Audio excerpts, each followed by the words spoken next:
Renowned composer Nathaniel Burnham sits before his composition, thoughtfully turning the pages. He pauses on a blank sheet and begins to write, his pen moving with purpose. Behind him, a light flickers ominously. He glances over his shoulder. Nothing. Dismissing it, he returns to his work. Suddenly, a dark figure materializes behind him. Catching its reflection in the window pane, Nathaniel trembles with fear as he shouts, "Leave me alone!" He notices someone trying to open the door, so he quickly blocks it with a cabinet. Retrieving a gun from his drawer, he points it at the door, hands shaking. But as the door begins to creak open, he turns the weapon on himself and pulls the trigger, ending his life and leaving his Ninth Symphony unfinished. Sometime later, a skilled piano tuner named Jonah Squigley arrives at Nathaniel's home. He's here to tune the piano. The housemaid, Devonshire, leads him to the late composer's room. There, he's joined by the widow, Lillian, who remarks that no one has touched the piano in years. Unaware of her identity, Jonah asks if her husband was a fan of Nathaniel Burnham. He then mentions having seen a copy of Burnham's Fifth Symphony on the table, calling it incredible. Jonah reveals that he was once a devoted student of Nathaniel and had aspired to become a composer himself, though he never achieved that dream. Lillian gently informs him that she is Nathaniel's wife, adding that her husband composed his Fifth Symphony right at this very piano. She leaves him alone to begin his work. As Jonah starts tuning the instrument, he discovers a faulty key. Upon closer inspection, Jonah discovers a piece of paper entangled in the piano strings. Curious, he seeks out Lillian, who is sharing drinks with Dickie, Nathaniel's longtime lawyer. Lillian warmly invites Jonah to join them. He presents her with the paper, an unfamiliar piece of music appearing to be part of a symphony. Jonah admits he doesn't recognize it. Dickie examines the sheet and confirms it was written by Nathaniel. Lillian dismisses Devonshire and turns to Jonah as she tells him about the Curse of the Ninth, a long-standing superstition that a composer is destined to die after completing their Ninth Symphony. Dickie interjects,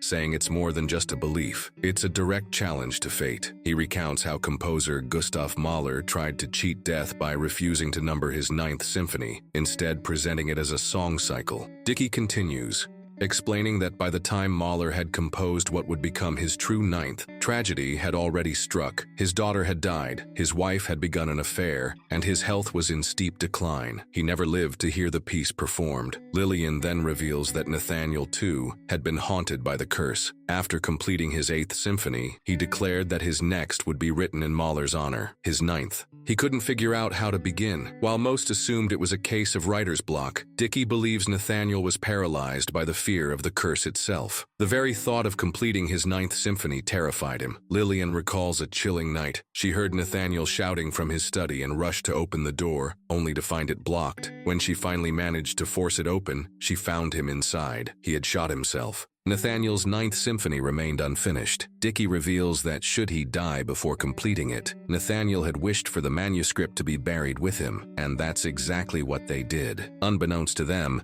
Devonshire had been eavesdropping on the entire conversation. Later, she discreetly meets Jonah in private. Slipping him a backdoor key, she tells him not to disturb Lillian at this hour, noting that she's usually asleep by 9. Devonshire hands Jonah another key, this one to the garden shed. He quickly realizes her intention. She wants to help him retrieve Nathaniel's unfinished symphony from the grave. That night, Jonah quietly enters the house using the back door key, but to his surprise, Lillian hasn't gone to bed. She's still awake, determined to finish a puzzle she's been working on. Just as she places the final piece, Devonshire swoops in and quickly scoops it up, distracting her. Lillian, visibly disappointed by the interruption, quietly retires to her room. Meanwhile, Jonah makes his way to the cemetery, digs up Nathaniel's grave, and opens the casket. Inside, he finds the unfinished symphony and carefully retrieves the notes. Devonshire soon arrives to assist him. She tells Jonah it's best if they keep their distance for a while, until she can sell the music. But Jonah disagrees. He has no interest in profit. Instead, he wants to study the work, to understand it, and perhaps even complete it.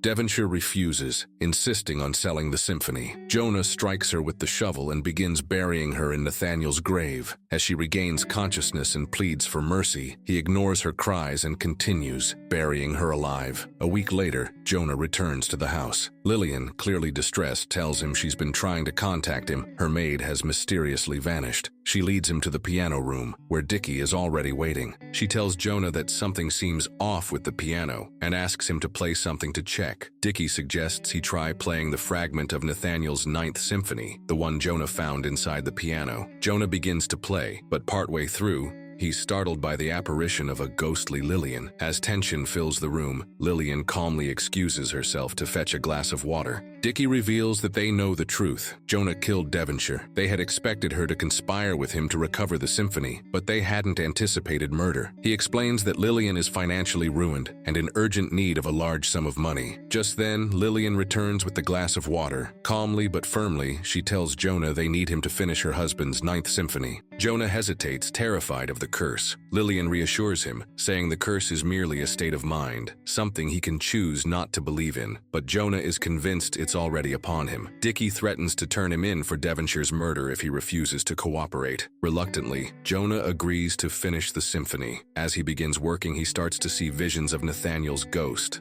silent but watchful, gradually guiding him toward completing the unfinished masterpiece. When Jonah asks the ghost why he's helping him, Nathaniel replies that he simply wants to see how far Jonah can go before the curse takes hold of him. The next morning, Lillian enters the room with a tray of tea and finds Jonah passed out at the table, exhausted. He stirs awake and tells her that he's finished it. Handing her the page he originally found in the piano, he explains that the symphony is only complete with this final piece. She places the final page alongside the rest of the composition and suddenly realizes that Jonah had tricked her. By leaving the last piece out, he ensured that she was the one to complete the Ninth Symphony. Furious, she tells him she doesn't believe in the curse and demands that he leave. As she climbs up the stairs, the lights begin to flicker. A shadowy figure seems to be following her, creeping ever closer. She turns to look behind her, but no one is there. Just as she spins back around, the dark figure suddenly appears in front of her. Frozen in terror, she gasps, then stumbles backward. The episode ends as she falls to her death, overcome by fear, ultimately succumbing to the curse of the Ninth.